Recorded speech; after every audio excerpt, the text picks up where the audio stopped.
Best female co star sir అంటే మీ opposite పేరైన వాళ్ళలో? విజయశాంతి విజయశాంతి గారు. బాగా క్లిక్ అయింది, భానుప్రియ కెమిస్ట్రీ క్లిక్ అయింది బాగా. అసలు మా సీన్ ఇస్తే డైరెక్టర్ ఆయన కాన్సెప్ట్ చెప్తాడు, ఇట్లా వస్తారు, కగులిస్తారు, తర్వాత తోస్తారు, చేస్తారు. మేము దానికి ఇంకా ఏం చేయాలి, ఎట్లా చేయాలి, ఇంకా కొంచెం యాడ్ చేసి. It is very nice and very comfortable working with Vijayashanti and Bhanupriya. ఎక్కువ వాళ్ళతో చేశాను, అందరితో చేశాను, సుహాసినితో చేశాను, అందరితో చేశాను. బట్ మోస్ట్లీ భానుప్రియ అండ్ విజయశాంతితోనే ఎక్కువ నేను చేశాను. ఏ టైంలో కూడా sir you never fell in love? ఎవరితో ఎవరిని ప్రేమించలేదా మీరు? స్క్రీన్ మీద ప్రేమించాను. ఆఫ్ స్క్రీన్ ఎప్పుడు అంటే ఆలోచన రాలేదా? బికాజ్ మీరు అప్పుడు ఎందుకు ఇంత ఓపెన్ గా అడుగుతున్నారు? Not married. Nothing wrong, but అక్కడ my mind was on a target అండి. I have to achieve something. I became more professional, no playing around. So మనం మన పని చేసుకొని మనం పోవాలి. ఎందుకంటే పనిలో మనం ఫెయిల్ అయిపోతే మనల్ని ఎవరు రేపు లెక్క చేయరు. ఈరోజు అది, నెక్స్ట్ మన మెయింటెనెన్స్, ఫిజిక్ మెయింటెనెన్స్, దీని మీదనే ఎక్కువ ఉంది తప్ప వేరే ఇదేం కాదు. అఫ్ కోర్స్ డెఫినెట్లీ ఒక 3 సినిమాలు ఒక హీరోయిన్తో చేసినప్పుడు ఫ్రెండ్షిప్ వస్తుంది, ఫిజికలీ ఆల్సో ఉంటుంది. చేయి పట్టుకొని లాగడం కానీ ఏదో వెనక్కి నుంచి వచ్చి ఇప్పుడు అందరూ చేస్తున్నారు అది. మేము అప్పుడు అంతవరకు చేసేవాడిని. అవును. అంతేగాని ఇంకా లవ్లో వెళ్ళిపోయి మళ్ళీ అది ఇంకో ట్రాక్ అండి, అది డిస్ట్రాక్షన్ ఫ్రమ్ ప్రొఫెషన్. వన్స్ దాంట్లో వెళ్ళిపోతే డిస్ట్రాక్షన్ అవుతుంది. And I have seen some people అనవసరంగా డిస్ట్రాక్ట్ అయిపోయి ఈ ప్రొఫెషన్ని అంటే స్పాయిల్ చేసి చాలా గందరగోళం అయిపోయి, అప్పుడు డ్రగ్స్ లేవు, మందు డ్రింక్స్ తీసుకొని పాడు చేసుకొని, ఈవెన్ ఇండస్ట్రీలో హీరోయిన్స్ కూడా తాగేసి, దెన్ అప్పుడంతా ఏంటంటే డ్రింక్స్ లేదా సూసైడ్. అవునవును, బాగా అసలు డ్రగ్స్ లేదు, డ్రింక్స్ లేకపోతే సూసైడ్. మీ జనరేషన్లో ఎవరెవరు ఉన్నారు సార్ అప్పుడు అంటే ఇలా ఎక్స్ట్రీమ్ సిచ్యువేషన్స్ సూసైడ్ దాకా వెళ్ళిన? తమిళ్లో చాలా మంది ఉండేవారండి, నాకు గుర్తులేదు కానీ షాకింగ్గా ఉండేది. లవ్ ఫెయిలియర్ అని చెప్పి చేసుకోవడం, కొందరేమో ఇదండి ఫైర్, సెల్ఫ్ ఇమోలేషన్, బాబోయ్, అట్లా కూడా చేసిన వాళ్ళు ఉన్నారు. Very famous heroine. I was about to act with her but she burnt herself up. It was very sensational case. Love ఫెయిలియరే, she was in love with somebody and she burnt అట్లా. So this journey నాకేంటంటే like basically అండి, all the heroines and all they like me a lot because the way how I behave, నేను ఎలా మాట్లాడితే ఎలా చేస్తాను. Nobody సుమన్తో మాకు cinema వద్దు ఎవరు చెప్పలేదండి. I use to keep my limits, but సెట్లో character use to be open. What character demands I use to do it and చెప్పి చేయడమే. సడన్గా చేయాలి, ప్రిపేర్ చేసి అంటే ఇది నేను ఇట్లా చేయాలనుకుంటున్నా, ఇలా చేయాలనుకుంటున్నా అని చెప్పి వాళ్ళు ఓకే అంటే వద్దు మాకు అది చేయవద్దు అనుకుంటే అంతే. డైరెక్టర్ కూడా కొన్నిసార్లు జనరల్ ఏమవుతుంటే కొంత డైరెక్టర్స్ దిల్ టేక్ అడ్వాంటేజ్. లేదు సార్ మీరు టేక్లో టక్కుని చేసేయండి మీరు, అది చెప్పారు. లేదండి నేను చేయను, అది అనవసరంగా నాకు ఆవిడికి గొడవలు వస్తాయి. అడగండి మీరు ఓకే అనుకుంటే కంఫర్టబుల్గా పెట్టాలి తప్ప లేదా మీరు చేసినట్టు మళ్ళీ ఎందుకు అట్లా నేను అవాయిడ్ చేసేవాడిని. So that way I was very friendly. Main బేసిక్గా మా గురుగారు అదే రామన్న గారు ఎప్పుడు చెప్పేవారంటే, డబ్బులు ఎప్పుడు నువ్వు అడగొద్దు, నీకు డబ్బులు వస్తాయి, నీ ఆఫర్ నీకు ఆటోమేటిక్గా నీకు వస్తాయి. నువ్వు చూడాల్సింది discipline in the set, timing, devotion, dedication. Once ఇది ఒప్పుకుంటే డైరెక్టర్కి నువ్వు వచ్చి స్టూడెంటే, డోంట్ థింక్. తప్పు ఉంటే అడుగు, తప్పు లేదంటే వాళ్ళు చెప్పింది చేసుకొని వెళ్ళిపో, అంతే. ఆయన కొన్ని పాయింట్స్ పెట్టారు నాకు. నా లెవెల్లో నేను సక్సెస్ఫుల్ అండి. 46 years ఇండస్ట్రీలో ఇన్ని సినిమాలు చేశాను, ఇన్ని క్యారెక్టర్స్. సార్ పెద్ద పెద్ద స్టార్స్ కి దడ పుట్టించి. తమిళ్లో ఎలా ఉండేది మీకు పోటీ? సేమ్, చాలా పోటీ ఉంది, పోటీ ఉండేది. ఎవరెవరు సార్ పెద్ద పెద్ద స్టార్స్ అప్పటికి ఎవరున్నారు మీ సమూజీలు? కమల్, రజనీ మాకన్నా సీనియర్ అనమాట. సీనియర్, అవును. జస్ట్ ఒక కమల్ చాలా సీనియర్. అఫ్కోర్స్ ఈజ్ మై నాకు ఇన్స్పిరేషన్. నాకు అన్ని శివాజీ, ఎంజిఆర్ గారి తర్వాత నెక్స్ట్ నాకు కమల్, రజనీ. అంటే తెలుగు సినిమా ఫీల్డ్కి వచ్చే ముందు, తర్వాత రామారావు గారిది సినిమాలు చూసి, నాగేశ్వరరావు గారిది అన్ని తర్వాత తెలుసుకున్నాను. తమిళ్ ఫీల్డ్లో శివాజీ గణేశన్ సారు, ఎంజిఆర్ గారు మాస్ క్లాస్. దాని తర్వాత కమల్ హాసన్, రజనీకాంత్ గారు. వాటిలో I was die hard fan of Kamal Haasan, was his will. First time ఎప్పుడు కలిసారు కమల్ గారిని? ఫస్ట్ నా షూటింగ్ జరుగుతున్నప్పుడే, ఆయన పక్కనే షూటింగ్ జరుగుతుంది, ఆయనది శ్రీప్రియాది షూటింగ్ జరుగుతుంది. అప్పుడు ఇదే కిట్టు ఉన్నాడు, అంటే మాకు హాఫ్ డే గ్యాప్ ఆ రోజు. నేను అన్నాను, నేను కమల్ హాసన్ షూటింగ్ చూడాలి ఎక్కడ అంటే, రియల్ డైరెక్ట్ చూడాలంటే వా పదా అని చెప్పాడు. అప్పటికి మీరు స్టారే, పెద్ద స్టార్. అయిపోయాను, స్టార్ అయ్యాను. అంటే షూటింగ్ జరుగుతుంది. సట్టమెన్ కైల్ పిక్చర్ పేరు, టిఎన్ బాలు డైరెక్టర్ తీసుకెళ్తే ఆ రోజు ఫస్ట్ టైం కమల్ హాసన్ నేను చూస్తున్నాను. చూడంగానే ఒక ఫీలింగ్, ఇప్పుడు మాకెట్లా ఫ్యాన్స్ ఇప్పుడు వచ్చి చూడంగానే మాటలు రాక వాళ్ళు చేతులు రాక వాళ్ళు ఉంటారు చూసారు, అట్లా నేను ఫ్రీజ్ అయిపోయాను. అప్పుడు అక్కడ వేరే ఒక ఆర్టిస్ట్ కావాలి. ఇప్పుడు కమల్ హాసన్ గారు ఏమనుకున్నారంటే ఇతనే ఆ క్యారెక్టర్ నేనే అనుకుని వాంగ మూడు కాదా వెయిటింగ్ వాంగ అన్నాడు. నాకు ఇటు చూసి ఎవరు వాళ్ళు నిన్నే పిలుస్తున్నారు వెళ్ళు అన్నాడు. దగ్గరికి వెళ్తే వాళ్ళు లేట్ అని నేను చెప్పాను, సార్ నేను ఊరికి మిమ్మల్ని చూడడానికి వచ్చాను, నాకు ఈ క్యారెక్టర్ కాదా అదేంటే పిలిచి బాగానే ఉన్నాడు కదా ఈయన్నే పెట్టవచ్చు కదా అది ఇది అని చెప్పి ఏదో చెప్తే, అప్పుడు ఈ కిట్టు వచ్చి లేదండి ఆల్రెడీ ఆయన హీరోగా చేస్తున్నారు రామన్న పిక్చర్లో, అవునా ఓకే అని చెప్పి నేను కాసేపు షూటింగ్ చూశాను. అంటే గొప్ప యాక్టర్ కదా, ఆయన టెక్నిక్ ఏంటి ఆయన అంటే మార్వెలస్. అప్పుడే నో వర్డ్స్ టు అప్పుడే చూస్తూ మీరు కూడా ఒక పెద్ద అంటే ఆల్మోస్ట్ ఒక సూపర్ స్టార్డమ్ వచ్చేసింది మీకు. భగవంతుడు దయ అండి. నేను స్టార్డమ్ అదే సూపర్ స్టార్ అని నేను చెప్పనండి, ఒక స్టార్డమ్ వచ్చేసింది. మంచి డిమాండ్ లో అయితే ఉన్నారు టైంలో, పీక్స్ లో డిమాండ్ అయితే హెవీ డిమాండ్. అప్పుడు మరి తెలుగు ఇండస్ట్రీలో మీరు ఎంటర్ అయినప్పుడు ఎలా ఉండేది వాతావరణం? కొంచెం తెలుగు అంత అప్పుడు డెవలప్ లేదండి. తమిళ్ అప్పుడు ఫస్ట్ బాగా ఉండేది. తమిళ్ సినిమాలు, Ilaiyaraaja music world wide, cameraman ఈయన Santosh Sivan, PC Sreeram, best combination sir. అదే సూపర్ అనమాట ఆ టైంలో అంతా. అది తర్వాత తెలుగు మెల్లిమెల్లిగా డెవలప్ అయ్యి ఈరోజు తెలుగు నంబర్ 1కి వచ్చేసింది, మిగతా అంతా వెనక్కి వెళ్ళిపోయి. సార్ కల్కి సినిమాలో మిమ్మల్ని మిస్ అయ్యాం. కల్కిలో ఏముందండి క్యారెక్టర్? ఏముందంటే ఏముంది అని కాదు, బట్ మీ ప్రెసెన్స్ కూడా ఎందుకంటే చాలా మంది కనిపించారు. దేర్ ఇస్ నో క్యారెక్టర్ కదా, నేను చూసాను cinema, I didn't find any character that you could have done. అంతేనా? అంటే అందరూ బిట్స్ గానే ఉన్నారు. అది కాదు, అట్లా చేయడం కాదండి. ఇప్పుడు రామ్ గోపాల్ వర్మ చేశారు, రాజమౌళి చేశారు, అలా కాదు. నాకు చేస్తే అది బాగా లైక్ శివాజీలో ఆ క్యారెక్టర్ స్టూడ్ అనమాట అండి, విలన్ క్యారెక్టర్. అవును, అట్లా ఉండాలి. అంటే లేకపోతే నన్ను పెట్టింది వేస్ట్ అవుతుంది, నేను చేసింది కూడా వేస్ట్ అవుతుంది. కానీ అందరూ పెద్ద పెద్ద స్టార్స్, ఇప్పుడు విజయ్ దేవరకొండ గారు బిట్లోనే ఉన్నారు. అదే బాధ నాకు. ఇప్పుడు ఏమవుతుందంటే అందరూ ఉన్నప్పుడు మనం ఎక్స్పెక్ట్ చేస్తాం. అవును, వి ఎక్స్పెక్ట్ సంథింగ్ కదా, ఆ ఎక్స్పెక్టేషన్ లేనప్పుడు డిసప్పాయింట్మెంట్ ఉంటుంది. అవును, వాళ్ళ ఫ్యాన్స్ కూడా డిసప్పాయింట్మెంట్ ఉంటుంది. అవును, కరెక్టే. అది రాంగ్. అది చాలా మంది చేసే తప్పు పని ఏంటంటే ఇలాంటి స్టార్స్ని పెట్టేసి అనౌన్స్ చేస్తారండి, అందరూ పరిగెత్తుకొని వస్తే అక్కడ ఉండదు. ఆ లేనప్పుడు డిసప్పాయింట్మెంట్ అవుతుంది. వాళ్ళ హీరోని అలా చూడడం డిసప్పాయింట్మెంట్ ఉంటుంది. తగినంతగా కనిపించలేదని ఒకటి. ఇప్పుడు నాలాంటి వాళ్ళని పెడితే ఏమి ఊరికే వచ్చి నిలబడి ఏదో కత్తి పెట్టుకుంటే ఏం ప్రయోజనం అండి? సినిమా నచ్చిందా నాకు? ఐఎమ్ మాస్ సినిమా గోవర్ అండి. ఫ్రాంక్గా చెప్పాలంటే నాకు ఫస్ట్ హాఫ్ కొంచెం డ్రాగీగా అనిపించింది. ఒక అరగంట తీసేయచ్చు. ఎస్పెషలీ ఆ బాంబే హీరోయిన్తో సాంగ్, ఆ ఫైట్ అంతా ఉంది చూసారా, అది కరెక్ట్గా అది రావట్లేదు, అది తీసేయచ్చు. Second half making wise futuristic అదంతా ఓకే. నన్ను అడిగితే ఫస్ట్ ఇస్ ద డైరెక్టర్ అండి. ఈ మన తెలుగు ఇండస్ట్రీకి ఒక హాలీవుడ్ డైరెక్టర్ ఉన్నాడు అని ఆయన ప్రూవ్ చేశాడు. గ్రేట్ నాగశ్విన్ గారు, సెల్యూట్. సెకండ్ థింగ్, ఆ సినిమాలో ఐఎమ్ సారీ టు సే అండి, Amitabh Bachchan's role is the dominant role అండి. అవును, ఆయనే ఫస్ట్ హాఫ్ అంతా, అసలు మొత్తం ఫస్ట్ పార్ట్ అంతా, next part Telugu dubbing, Telugu song ఇదంతా ఆయన చేశారు. కమల్ హాసన్ బిగినింగ్లో ఒక షాక్, ఎండ్లో ఒక షాక్. ఇంకా మేకప్ నేను చెప్పక్కర్లా, ఆయన ఆల్రెడీ అన్ని అబ్బాయి షణ్ముఖి మొదలు అన్ని చేసేసారు. అన్ని మేకప్ అసలు డిఫరెంట్గా చూడాలని చెప్పి ఏమేమో చేసాడు, సక్సెస్ అయిపోయాడు అనమాట. ప్రభాస్ నా ఫీలింగ్ ఏంటంటే I like Prabhas should be shown like Tarzan. Is got the physique of Tarzan. నేను అది అక్కడ మిస్ అయ్యాను. ఆ హీరోయిక్ ఎలివేషన్ అంటారా?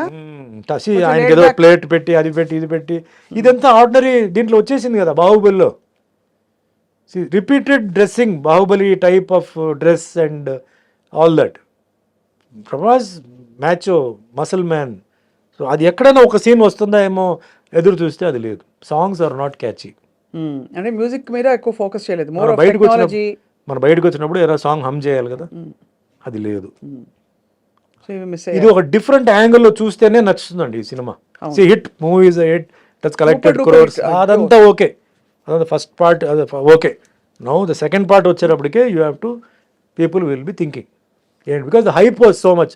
Amitabh Bachchan, Prabhas, so many people are there, అది ఇది. అందులో మీరు కలియుగ ప్రత్యక్ష దైవం పాత్ర వేశారు కాబట్టి ఇది కూడా ఒక అవతార పురుషుడి పాత్ర, కల్కి అదే అవతార కలికి అవతారం అంతా ఉంది. నాకు అక్కడ ఏమి నేను మిస్ అయ్యన్న ఫీలింగ్ నాకు లేదు. మీకు I didn't feel. But fantastic making, Right. Ashwini Dutt గారిది మేకింగ్, సెట్స్ కానీ అవన్నీ కానీ బ్రహ్మాండం. డైరెక్టర్ ఈజ్ సూపర్ బ్రెయిన్ అండి. ఓన్లీ థింగ్ మామూలు వాళ్ళకి కొంచెం అర్థం చేసుకోవాలంటే కొంచెం టైం పడుతుంది. అవన్నీ కొంచెం మహాభారత అవన్నీ కొంచెం ఇది చేయాలి. ఇప్పుడు మాస్ గోవర్స్కి ఏముందండి ఆ సినిమాలో? రెగ్యులర్గా ఈ స్టెప్స్, ఫైట్స్, అంటే వెరైటీ ఫైట్స్ అలాంటి అంటే ఏమి లేదు. రొటీన్ ఫైట్సే ఉంది. కరెక్ట్, అవును. Nothing you know great. But as a movie is As a ఒక phenomenal Telugu cinema, this movie can be showed in Hollywood. హాలీవుడ్లో చూపించవచ్చు. Indian film, Telugu language, Indian director, cameraman I think is from foreign. So అది తెలుస్తుంది, the difference తెలుస్తుంది. Graphics బ్రహ్మాండంగా ఉందండి. Graphics అని తెలియట్లేదు. So previous films and all that though graphics అయినా గ్రాఫిక్స్ కొట్టొచ్చినట్టు కనిపించింది. కనపడుతున్నాయి. దీంట్లో బ్రహ్మాండంగా చాలా పాలిష్డ్గా చేశారు. సో ఆల్ టెక్నీషియన్స్కి, డైరెక్టర్కి, actors all put in there effort in to it. Right. Great అనమాట అది. నైస్. సుమన్ గారు, మీరు ఇందాక ఒక మాట అన్నారు, నన్ను ఎవరు మోసం చేశారో వాళ్ళకి తప్పకుండా కర్మ విల్ టేక్ కేర్ అని చెప్పి. ఎవరు మోసం చేశారు సార్ మిమ్మల్ని? అంటే తెలీదు. Were you able to trace ఎప్పుడైనా? నాకు ఎవరు మోసం చేసినది ఇంకా నాకేంటంటే క్లారిటీ లేదు. అంటున్నారు వాళ్ళు వీళ్ళు అంటున్నారు. I don't have clarity, but I'm not bother about it. At the same time మళ్ళీ భగవంతుడు నన్ను ట్రాక్లో పెట్టారు, నేను వెళ్తున్నాను, నా బండి నడుస్తుంది.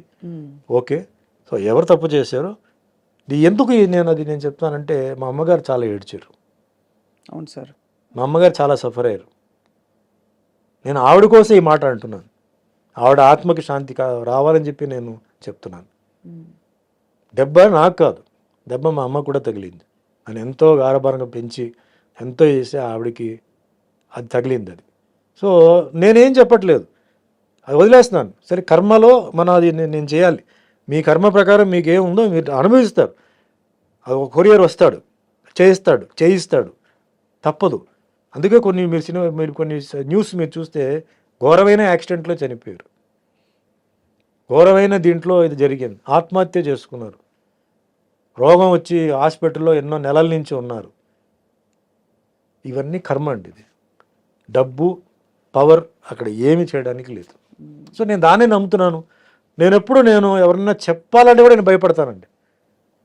సుమన్ బోలాశంకరుడు ఏం కాదు, సుమన్ మంచివాడు. లోపల ఇంకో సుమన్ ఉన్నాడు, పిశాచి వాడు పడుకుని ఉంది లోపల. కానీ ఓ అమ్మాయి, నేను ఎవరండి మిమ్మల్ని శిక్షించడానికి, మిమ్మల్ని తిట్టడానికి నేను ఎవరు? నాకు అర్హత లేదు. తప్పు చేసినప్పుడు నేను చెప్తాను, ఇది వద్దు, బాగాలేదు, చేయొద్దు. ఒకసారి, రెండుసారి, మూడోసారి నువ్వు వెళ్ళిపో అంటాను. మా స్టాఫ్ అందరూ వాళ్ళకి తెలుసు నా గురించి, అడగండి. ఎప్పుడైనా ఎన్నో తప్పులు వాళ్ళు చేస్తారు, మనుషులే కదా, ఎన్నో తప్పులు చేస్తారు. నేను చెప్తాను ఇలా చేయవద్దు అంటాను, చేయవద్దు అంటాను. దాని తర్వాత వాళ్ళు కరెక్ట్ అవుతారు. నేనెవరండి వాళ్ళని శిక్షించడానికి, కొట్టడానికి? నో, రాంగ్ అది. సో ఎవరైతే చేస్తారో ఆ శిక్ష అనుభవించి తీరాల్సిందే. అది సర్పదోషం అంటారు, దాన్ని ఏవేవో దోషం అంటారు. కానీ ఉన్నపళంగా ఒక అమాయకపు ఒక మధ్యతరగతి కుటుంబం నుంచి వచ్చి సినిమాలో ఇంట్రెస్ట్ కూడా మీరు ఎప్పుడు ఎక్స్ప్రెస్ చేయకుండా ఓవర్ నైట్ చక్కగా స్టార్డమ్ వచ్చి స్టార్ అయిపోయి సక్సెస్ చూసిన టైంలో ఒక పెద్ద బండరాయి వచ్చి మీ నెత్తి మీద పడి మీరు సొసైటల్గా అవమానాల పాలయ్యారు. మీ గురించి రకరకాల మాటలు అన్నారు. ఇంట్లో కుటుంబంలో ఇబ్బంది, అమ్మగారికి ఆవిడని చూడలేక మీకు మళ్ళీ ఇబ్బంది. ఎవరితో చెప్పాలి, సంజాయిషి చెప్పాలా, జనానికి చెప్పాలా, ఇవన్నీ ఉంటాయి కదా సార్. ఎలా హ్యాండిల్ చేసుకున్నారు మీరు అలా? భగవంతుడు నమ్ముకున్నాను. My conscience was clear. నేను జైల్లో ఉన్నప్పుడు కూడా మై కాన్షియన్స్ వాజ్ క్లియర్. ఏం జరుగుతుందో అది జరుగుతాయి. Who were your friends sir at that time? మీరు జైల్లో ఉన్నప్పుడు ఎవరు లేరండి. నన్ను డైలీ ఒక సెల్ మార్చేవారు. ఎందుకంటే ఫ్రెండ్షిప్ అవుతుందని చెప్పేసి మార్చేవారు. ఒకే సెల్లో డైలీ పెట్టరు. మొత్తం క్లోజ్ ప్రిజన్ ఉండేది, అక్కడ పెట్టేవారు. క్లోజ్ ప్రిజన్లో చాలామంది పెద్ద పెద్ద మర్డరర్స్ ఉండేవారు. అప్పుడు ఆటో శంకర్ని ఒకటి చాలా ఫేమస్, 7 మంది పెళ్ళాలని గోడలనే ప్లాస్టర్ చేసాడు, కింద సమాధి చేసాడు. వాళ్ళతో పాటు పెట్టారు సార్ మీరు? అంటే ఆ సెల్లో ఆ వార్డులో ఉన్నాడు. అతను పేరు మర్చిపోయాను. అతను 12 మంది ఫ్యామిలీ మెంబర్స్ని చంపేశాడు. వాడికి ఉరి వేశారు. అంటే క్లోజ్ ప్రిజన్ అది. క్లోజ్ ప్రిజన్ నుంచి మళ్ళీ నేను బయటకు అప్పుడు మన కరుణానిధి గారు పొలిటికల్ ప్రిజనర్గా వస్తే సుమన్ ఎందుకు అక్కడ పెట్టారు, అతను మామూలు గుండాజ్ యాక్ట్ కదా, బయట తీయండి అని చెప్పి అప్పుడు నన్ను బయట తీసుకొచ్చేసి మామూలుగా డైలీ ఒక్కో సెల్లో మార్చారు. అంటే ఒక్కో సెల్లో ముగ్గురు ఉంటారు, 5 మంది ఉంటారు, 7 మంది ఉంటారండి ఒక్కో సెల్ని బట్టి. సో ఉంటే ఫ్రెండ్లీ అయిపోతాను, నేను ఏదైనా చేస్తానో లేకపోతే వాళ్ళు ఏదైనా నాకు చేస్తారేమో అని చెప్పి వాళ్ళు ఒక్కో నైటే నన్ను బాగా చూసుకున్నారు సార్, కనీసం బ్రహ్మాండంగా చూసుకున్నారండి. ప్రాపర్ ఫుడ్, ఫెంటాస్టిక్ ఫుడ్ అండి. నాకు అసలు ఏ ఇది లేదు, అసలు మిగతా ఖైదీలు కూడా నన్ను బ్రహ్మాండంగా చూసుకున్నారు. నన్ను ఎక్కడ ఒక్క సెకండ్ కూడా నా మైండ్ ఎక్కడన్నా ఇదవ్వకుండా బ్రహ్మాండంగా చూసుకున్నారు అనమాట. సో వాళ్ళ కథలు అన్నీ వినేటప్పుడు అంతా చాలా ఇంట్రెస్టింగ్గా అయినాయి. జైల్లో చేసిన ప్రతి ఒక్కరూ అంటే తప్పు చేసిన వాళ్ళు కాదండి. చాలామంది అనవసరంగా లోపలికి వచ్చిన వాళ్ళు ఉన్నారు, కొన్ని పరిస్థితి వల్ల తప్పు చేసిన వాళ్ళు ఉన్నారు, కొన్ని మర్డరర్స్ ఉన్నారు, మర్డరర్స్తో కూడా నక్సలైట్స్ కూడా ఉన్నారు. నా వార్డుకి పక్కనే వెల్లూరు నుంచి 3 నక్సలైట్స్ ఉండేవారు. వాళ్ళు అంటే వాళ్ళది ఎట్లా ఉంటుందంటే డైరెక్ట్ యాక్సెస్ ఉండదు, బట్ వాళ్ళ నుంచి మాట్లాడుతుంటే మన యువతల సైడ్ వాళ్ళ నుంచి మనం మాట్లాడవచ్చు. అప్పుడు సుమన్తో మాట్లాడాలని చెప్తే పిలిస్తే వెళ్తే ఫుడ్ ఎలా ఉంది, మీకు దాల్ అదంతా ఎలా ఉంది అంటే బాగానే ఉంది. అంటే బాగానే ఉందంటే ఎట్లా అంటే లేదు బాగానే అలా కాదు, దాల్ తిప్పేసి చేతులతో ఫింగర్తో తిప్పేసి కొంచెం దాల్ ఇలా అంటే ఫింగర్లో తీసి వాల్లో ఇలా వేయి, అది జారుతుందా అలా అంటుకుంటుందా చెప్పు నాకు అన్నాడు. అంటే నెక్స్ట్ డే వస్తే అలా చేశాను అలా నుంచుందండి, జారలేదంటే ఇలాగే ఉండాలి దాల్, మీకు దాల్ జారకూడదు, జారిందంటే నీళ్ళు కలిపినట్టు దాంట్లో అని అట్లా అని వాళ్ళతో కూడా కొన్ని విషయాలు. ఎంత ఇంట్రెస్టింగ్ సార్ అది. అంటే మీకు ఖైదీలకి ఇల్ ట్రీట్మెంట్ జరగకూడదండి, వాళ్ళకి ఇంత ప్రోటీన్ కార్బోహైడ్రేట్ ఇదంతా ఉంది, లెక్క ఉంది, అది కరెక్ట్గా ఉండాలి. ఫుడ్లో కనుక తేడా వస్తే you can complaint, basic human rights violation. Yes, you cannot be ill treated inside. అలాగే లోపలనే హాస్పిటల్ కూడా ఉంది, జైల్ హాస్పిటల్ కూడా ఉంది. బాగాలేకపోతే they have to take you to the hospital and get you treated. So you were there for almost 6 months అండి. 6 months. The day you came out, sir, I went on condition bail. October 2nd. October 1st I was released. Conditional bail కి వెళ్ళి Madurai, I was in Madurai. మధురైలో ఒక 4 months 5 months ఉన్నాను. దాని తర్వాత I was brought to Chengalpet, border of Tamil Nadu city. అక్కడి నుంచి shooting మొదలైంది. Daily up and down చేయడం, అంటే సిటీ లోపల ఎంటర్ అవ్వకూడదు. సో బార్డర్లో ఏఎం స్టూడియో ఉండేది, సో ఏఎం స్టూడియోకి వచ్చి షూటింగ్ చేసుకుని మళ్ళీ వెళ్ళిపోవడం, అట్లా జరిగింది. దాని తర్వాత రిలాక్స్ అయిపోయి మొత్తం entire case was totally squash. We remember sir అంతా అది. కానీ ఆ 6 నెలలు మీ లైఫ్ లో మీరు కోల్పోయారు, బాధపడ్డారని ఒక ఇది తప్ప. 6 నెలలు చాలా బీభత్స అయిన ఒక టైం అది. దాని తర్వాత 3 years కండిషన్ బెయిల్ పార్ట్గా రిలీజ్ అవ్వడం అట్లా. అమ్మగారు అప్పుడు when you came out, she was there, she was very she happy, only received me very happy, relieved, more than happy. ఇంటికి వెళ్ళి చేశారు. జైలు నుంచి నేను బయటకు వచ్చినప్పుడు సుమలత వాళ్ళ ఫ్యామిలీ, వాళ్ళ మదర్ సిస్టర్ వచ్చి నన్ను జైలు దగ్గర రిసీవ్ చేశారు. మా ఇంటికి వచ్చాను, ఇంట్లో సుమలత గారు ఆవిడ మదర్ వచ్చి నన్ను కలిసి వెళ్ళారు. Next day morning Mohan Babu గారు వచ్చారు, ఒక దండ. అందుకే నాకు మోహన్ బాబు గారు అంటే అందరూ ఆయన కోపిస్టు, అది చెప్పి ఏం చెప్పినా అంటే ఆయన character okay, golden heart. But ఆ ఒక్క విషయానికి నేను పాదాభివందనాలు చేస్తున్నాను. గేట్ దగ్గర వచ్చి నుంచున్నాడు. నేను ఎవరిని కలవడానికి ఇష్టం లేదంటే మా అమ్మగారు చెప్పారు, లేదు మోహన్ బాబు వచ్చున్నారు లోపల పిలువ అంటే, సరే గేట్ తీయండి, వచ్చి నాకు పూలదండ వేసి షిరిడి సాయిబాబా ఆశీర్వాదాలతో మళ్ళీ నువ్వు సినిమా ఇండస్ట్రీలో రావాలి సుమన్, మళ్ళీ నువ్వు వస్తావు, బాబా బ్లెస్సింగ్స్ ఉంది, డెఫినెట్గా నువ్వు వస్తావు, నువ్వు ఏం భయపడవద్దు, నీ సీట్ నీకే వస్తుంది చెప్పి అంటే ధైర్యం చెప్పేసి పాప వెళ్ళాడు. ఎందుకు రావాలి ఆ మనిషి, బట్ వచ్చారు పాప ఆయన. సో అందుకే నాకు ఆయన నా గురించి తిట్టకపోయినా ఏం చేసినా మనిషి అంటే క్యారెక్టర్, అలాంటి క్యారెక్టర్ అది. కొంచెం ఓపెన్గా మాట్లాడతాడు, రఫ్ అండ్ టఫ్గా మాట్లాడతాడు. ఆ ఒక్క విషయానికి నేను ఐ అప్రిషియేట్, నాకు ఐ నెవర్ ఫర్గెట్ దట్. అట్లా కొందరు సినిమా ఇండస్ట్రీలో చెప్పారు, ఓపెన్గా వచ్చిన వాళ్ళు ఫోన్ చేయడం అవన్నీ చాలామంది చేశారు. ఓపెన్గా వచ్చిందంటే మేల్లో మోహన్ బాబు గారు అండ్ ఫీమేల్స్లో సుమలత. మరుసటి రోజు వెంటనే మధురైకి వెళ్ళిపోయాను నేను. సో అట్లాగే పెళ్ళికి కూడా మోహన్ బాబు గారు ఆయన మార్నింగ్ 5:15 5:30 పెళ్లి మండపానికి వచ్చి 2 చందనం గార్లెండ్స్ ఉన్నాయి, అది తీసుకొచ్చేసి ఇచ్చి ఇది రెండు మీ మెడలో ఉండాలి, నాకు ఫోటో పంపాలి, నాకు లాస్ట్ దాకా తీయకూడదు, నేను ప్రచారానికి వెళ్తానని చెప్పేసి పాపం ఇచ్చి రాణిమేమే హాల్లో చెప్పేసి ఇచ్చి వెళ్ళారు అనమాట. సో ఆ మనిషిలో ఇప్పుడు నేను ఎవరో అంటే పెద్ద ఇదేం కాదు, బట్ ఒక ఫ్రెండ్లీగా ఎఫెక్షన్తో వచ్చారు కదా, ఎఫెక్షన్తో కన్సర్న్తో వచ్చారు. That's great. అందుకే ఆయన గురించి ఎవరైనా ఏం చెప్పినా కూడా పూర్తిగా వింటాను, ఎందుకంటే ఆయన షార్ట్ టెంపర్డ్, బట్ ఆయన ఆర్గ్యుమెంట్కి ఒక పాయింట్ ఉంటుంది. అనవసరంగా ఆయన చేయడు, ఆయన అనవసరంగా గెలకూడదు, గెలికారంటే అయిపోతారు వాళ్ళు. సో మా అబ్జర్వ్ చేస్తాం, అందుకే నాకు ఆయన అంటే సెపరేట్ రెస్పెక్ట్. కష్టాల్లో ఉన్నప్పుడు ఎవరైతే మనం గుర్తించారో, ఎవరైతే చేశారో వాళ్ళని మనం లైఫ్ లాంగ్ మర్చిపోకూడదు, ఇప్పటికీ గుర్తుంచుకోవాలి కదా అంతే. సార్. అదే మరి ఎంత పడ్డారు సార్ ఒక జీవితంలో, ఎన్ని ట్విస్ట్లు టర్న్స్ అన్ని. ట్విస్ట్ టర్న్ భయంకరమైన. సో మీరు అరేంజ్ మ్యారేజ్ కదా సార్? అరేంజ్ డివి నరసరాజు గారి నైబర్స్ అండి చెన్నైలో. సో నేను బెయిల్ టైం అయిపోయింది, ఇంకా కొంచెం నడుస్తుంది. అప్పుడు నరసరాజు గారు డాటర్ కవిత గారు వచ్చి సినిమా చేస్తున్నాను, నాకు డేట్స్ కావాలి, చేయాలి నాకు అంటే కొంచెం ఆవిడకి రిలీజ్ అవుతుందనే విషయం కొంచెం తెలిసింది ఆవిడకి ఏదో సమ్ సర్కిల్ ద్వారా. సరే ముందు నేను రిలీజ్ అవ్వాలి కదండి, అయిన తర్వాత చూద్దామని చెప్పి, తర్వాత 2-3 months తర్వాత రిలీజ్ అయింది. దాని తర్వాత చేద్దామని చెప్తే ఫైనల్గా ఆవిడ సినిమా తీలా, కుదరలా. డైరెక్టర్స్ ఈ సినిమా వచ్చింది అప్పుడు మధ్యలో, పెళ్లి సినిమా, రియల్ లైఫ్ పెళ్లి సందడి సినిమా ఇది వచ్చింది.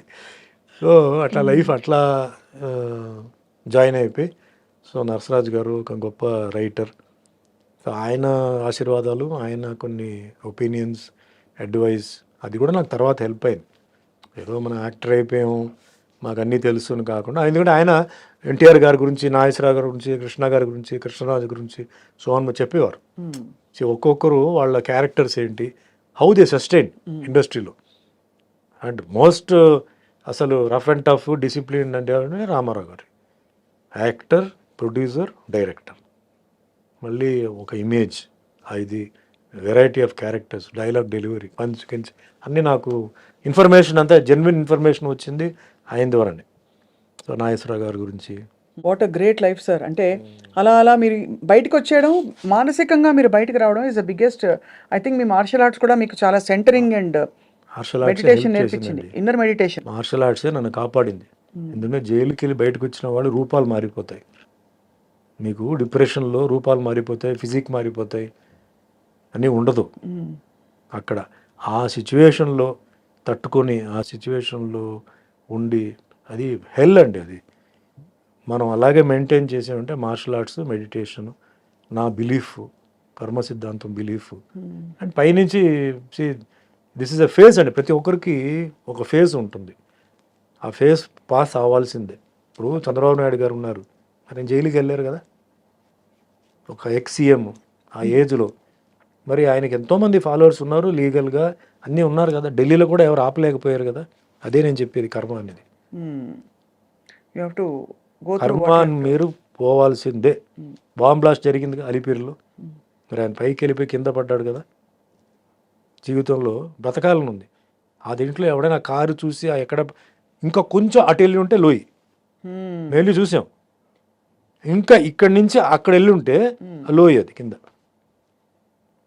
సో కర్మని జస్ట్ ఎగ్జాంపుల్ చెప్తాను, ఎందుకంటే సుమన్ ఏదో పిచ్చివాడు, ఏదో ఏదో మాట్లాడుతున్నాడు, చాలా పర్ఫెక్ట్గా చెప్తున్నారు మీరు. ఇది సార్ ఈ కోణంలో I have to ask you, మీరు వెంకటేశ్వర స్వామి పాత్ర వేయడం అదొక డివైన్ బ్లెస్సింగ్గా వచ్చింది కదా మీకు. అంటే మీరు చాలా సందర్భాల్లో చెప్పారు,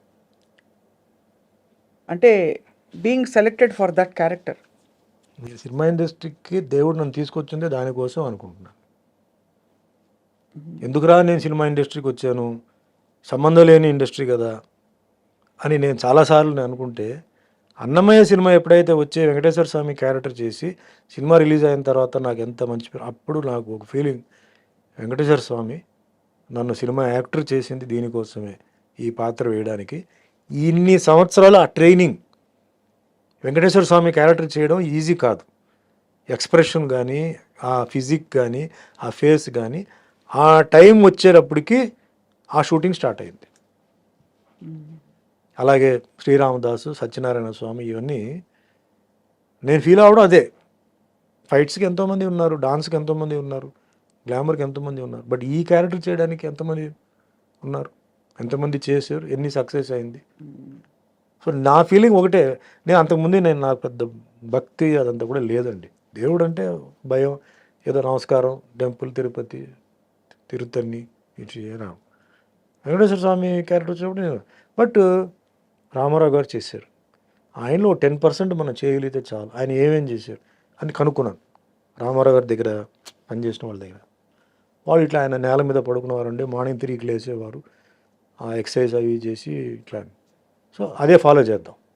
నేల మీద పడుకున్నాను, 3 గంటలు లేవడం, రెడీ అవ్వడం, 5 o'clock అన్నపూర్ణ స్టూడియో రావడం, వెజిటేరియన్, నో ఫ్యామిలీ లైఫ్, ఇల్లు షూటింగ్, ఇల్లు.